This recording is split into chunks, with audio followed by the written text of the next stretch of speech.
शौनक जी कहते हैं, सुत जी महाराज, धिक सुतम पीबतम सूत मुक्तिनेव कदाचन पिबन भागवतम साध्यो नरो मुच्चेत संकटा।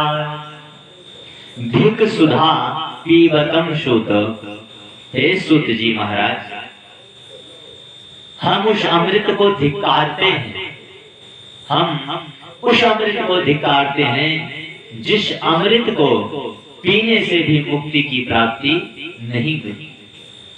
अमृत का पान कर लें तो अमर हो सकते हैं, लेकिन मोक्ष की प्राप्ति, मुक्ति की प्राप्ति नहीं हो सकती है।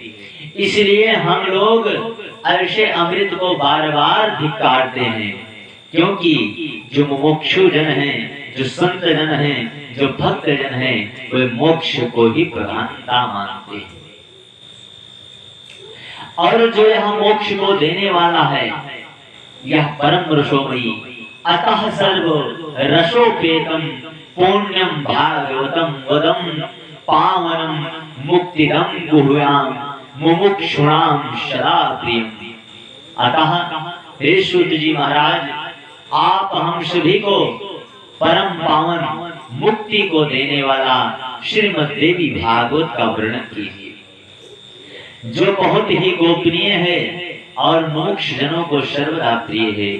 सूत जी महाराज इन सभी ऋषियों के भाव को देखकर कहते हैं, हे ऋषियों, आप लोगों का भाव बड़ा ही पावन है, पवित्र है, जो आपने आज इस नैमिषारण्य तीर्थ में बैठ करके माँ भगवती आदि शक्ति की श्री कथा को श्रवण करने की जिज्ञासा प्रकट की। सूत जी महाराज कहते हैं, सुनो, इस महापुराण में 18,000 श्लोक हैं और 12 स्कंद हैं।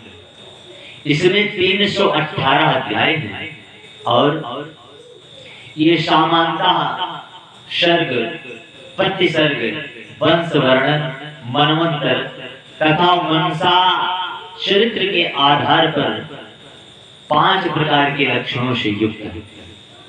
5 प्रकार के लक्षणों से युक्त है। पहला लक्षण जो है वो सर्ग।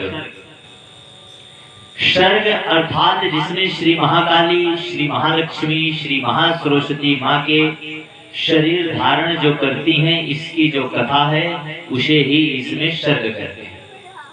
और प्रतिसर्ग बोले सृजन करना, पालन करना और संहार करना, अर्थात विष्णु, श्री ब्रह्मा जी, श्री शिव जी की जो उत्पत्ति है उसे इस भागवत के अंतर्गत प्रतिसर्ग कहते हैं।